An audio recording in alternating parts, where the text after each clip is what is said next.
Hey everybody, I just wanted to remind you about a few things that we learned about transformations.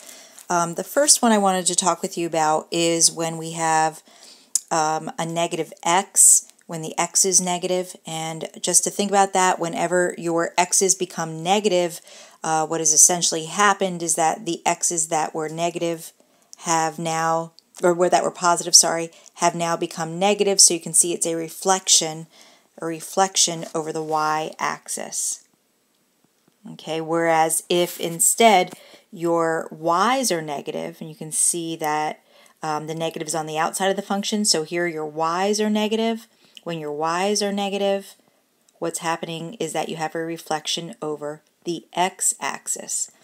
And so if you had y's that originally looked like this, or a function that originally looked like this, when the y's are negative, then all of a sudden it flips over the x-axis. So I just wanted to remind you about that.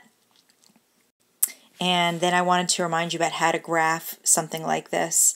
So we first are going to box the function. Everything on the outside of the function is going to happen to the y in the exact order that you see it. Everything that happens on the inside of the function happens to x in an opposite fashion. We talked about that the other day. So all of your x's, you can see what's happening to the x's. The x's are being added by 1. So in the rule, they're actually being subtracted by 1. And for the y's, that's what's happening on the outside, and the y's are getting multiplied by -3 and then -2.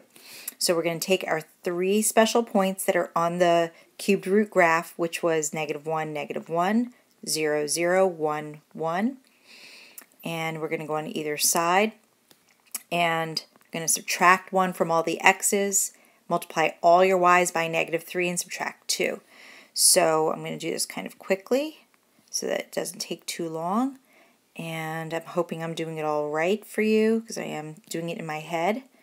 And I think that's what I get, and then that's what I plot. And the way you can tell is, I mean, you got to think about it. What's going to happen to this graph is that it's going to be reflected over the x-axis, and that's based on the negative out here with the y. Remember, it's always the opposite. If it happens with the y, it reflects over the x. It's going to be a vertical stretch of 3. In fact, I'm going to write all of that down. So first of all, we have a reflection over the x-axis. We have a vertical stretch of 3. We ignore the negative when we talk about the stretches because we already talked about it with the reflection. And then we have a shift left 1 and down 2. So now when I graph these points, I have -2, 1. I have -1, -2. And then I have 0, -5.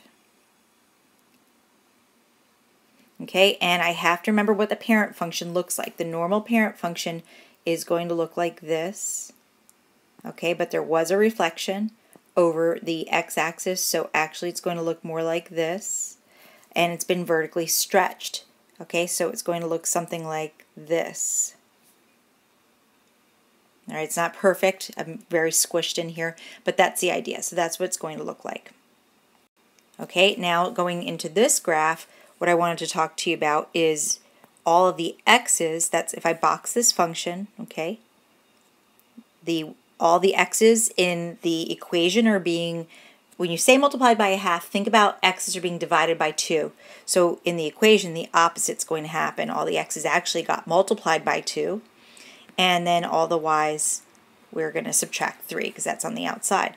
So I pick my 3 special points, 0, 1, and 2, and then I write y minus 3, and I write 2x, and I'm going to plug in 8, I think, -3, -2, -1. Please let me know if I've made any errors here. Okay, and then when I graph these, so 1, 2, 3, 4, 5, 6, 7, 8, I get 0, -3. I get 2, -2, I get 8, -1, and I know that that was my starting point, and so this is what my graph is going to look like. So in words, I can just look at the rule. Very simple. It's been a horizontal stretch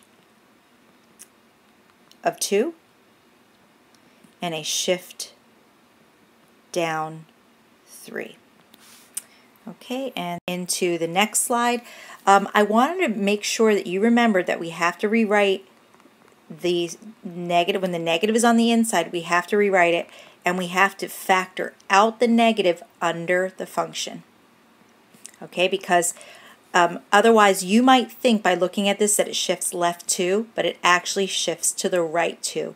So that's what I wanted to make sure that you understand. So you must factor out a negative 1 when the x is being multiplied by a negative on the inside.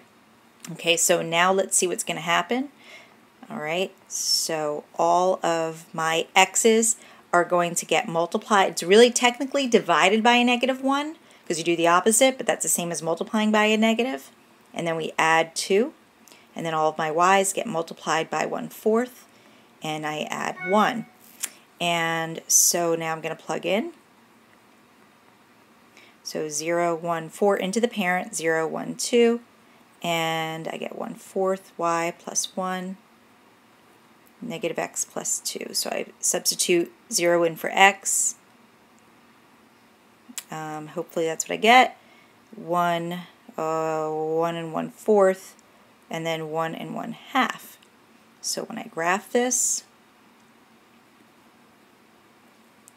the y's are, okay, so I get 2, 1, 1, and then just a little bit higher, and then negative 2, and then just a little bit higher.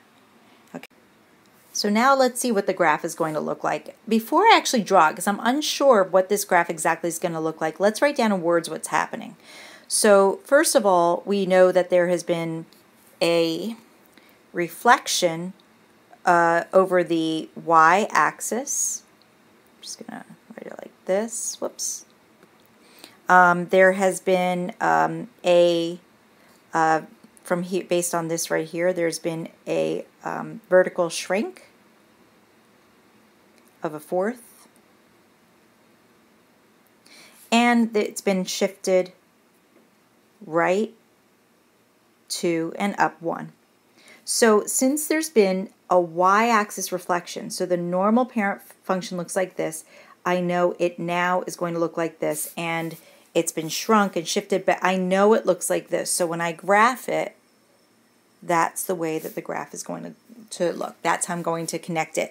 As opposed to, you might think that instead it had looked like that, but that is not a y-axis reflection. So that's why I had to just check and make sure I knew what it looked like. Okay, so let me go now to the last slide. And that's where you need to come up with an equation. So we definitely know that this involves a square root. We also know that there's been a shift of 3 to the right and 2 up. But I know that normally a square root goes 1 down and 1 over. So that there's got to be some a value here. And I don't know what that a value is. Okay, and I am not going to give you one where the a value is going to be in with the x. So there's not going to be an a value that affects it horizontally. It's always going to be some a value that affects it vertically for our course, because it's a little bit harder when it affects it horizontally. So this is what I know so far. Oh, I already wrote that, but let me write it again. Okay, but I also know it happens to pass through the point 5, 0. So how do I find a? You just substitute in. So 0 equals a times 5 minus 3 plus 2. So 0 equals a times the square root of 2 plus 2. That's funny, this came out very similarly to the one that we did in class, and I just happened to make this up. We didn't get to finish it in class. When I solve for a, I'm going to subtract the 2 over. I'm going to divide by root 2. I'm going to then rationalize. Okay, because I multiply by root 2, and I end up getting that a is equal to negative radical 2.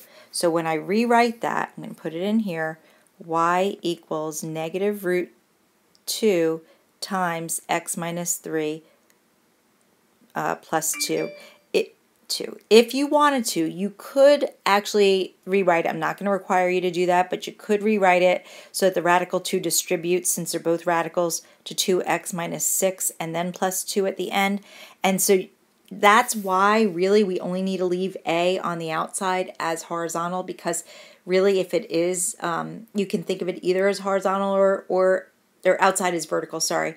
It's either horizontal or vertical, but it ends up that it multiplies through, so it could be thought of as horizontal, but if we do it as vertical, it's just easier. We'll get it right every single time.